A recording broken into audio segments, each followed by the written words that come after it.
This is the MOKURU, which is the latest fidget toy from Japan, and it's perfectly balanced so that you can just tap it over and it'll go from end to end. Oops.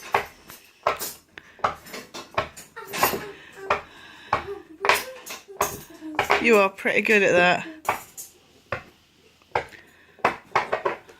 Okay, I'm going to do triangle.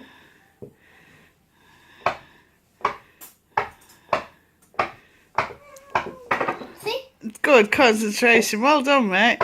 Can you do any other tricks? Can you make it walk along the table?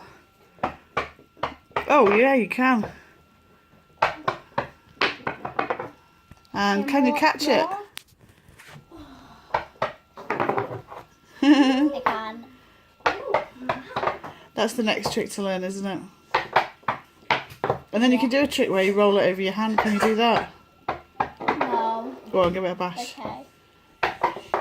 Oh, I guess you've got to be in exactly the right place, haven't you?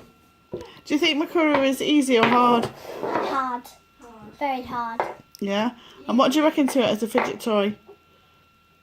It's good, actually. Yeah, you think it's a good thing to play with? I don't. You can go and get in camera.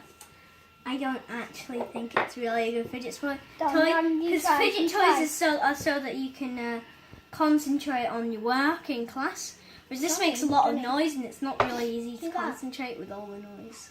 Oh, true, but this is more for a hobby, for a pastime. Like that. Done. Come on. It's really Done. quite hard.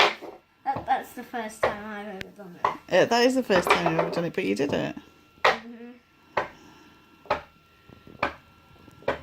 See how many times you can make it roll.